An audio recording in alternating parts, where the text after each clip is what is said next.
விழுப்புரம் சட்டசபை தொகுதி கோலியனூர் கிழக்கு ஒன்றிய திமுக சார்பில் நிர்வாகிகளுக்கு நன்றி தெரிவிப்பு கூட்டம் நடைபெற்றது. கிழக்கு ஒன்றிய செயலாளர் தெய்வசிகாமணி தலைமை தாங்கினார். மாவட்ட பொறுப்புக்குழு உறுப்பினர் கண்ணப்பன் முன்னிலை வகித்தார்.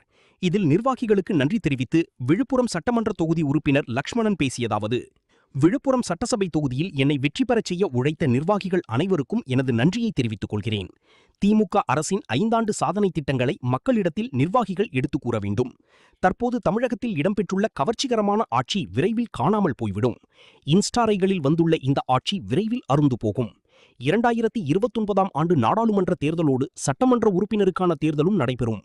தோல்வியை கண்டு துவண்டுவிடும் இயக்கம் திமுக அல்ல. தலைவர் ஸ்டாலின் கூறியதுபடி தோல்வியிலிருந்து மீண்டு எழுந்து நிச்சயம் வேண்டும். திராவிட மாடல் 2.0 ஆட்சி தமிழகத்தில் கண்டிப்பாக அமையும். உதயசூரியன் என்றும் மறைந்து போகாது, மீண்டும் உதித்துக் கொண்டேதான் இருக்கும். இந்த பழமொழிக்கு ஏற்ப திமுக மீண்டும் தமிழகத்தில் ஆட்சி அமைக்கும் என கூறினார்.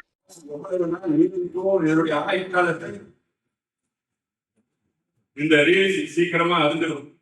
ஒரு வருடத்துக்கு மேல தாங்காது நினைக்கும்.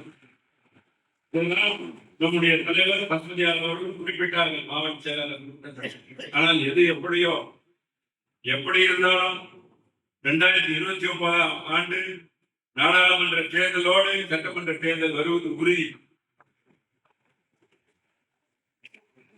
இன்று பல பேர், பல தாத்தா பாட்டி, பல அப்பா அம்மா எல்லாம் வருந்துகிறார்கள். என்ன நம்ம தளபதியாருக்கு வாக்களிக்காமல் விட்டுவிட்டோமா என்று கண்ணீர் மல்க பேசிக் கொள்கிறார்கள்.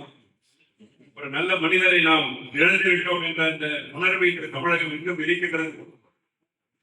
இன்று தமிழ்நாட்டின் களத்தை வேண்டும் என்றால் நாம் இழந்திருக்கலாம். ஆனால் யுத்தத்தை நாம் இழக்கவில்லை.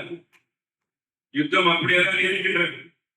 யுத்தத்திற்கு நாம் எப்பொழுதும் தயாராக இருக்கின்றோம். மீண்டும் திராவிட மாடல் ஆட்சி அமையும்.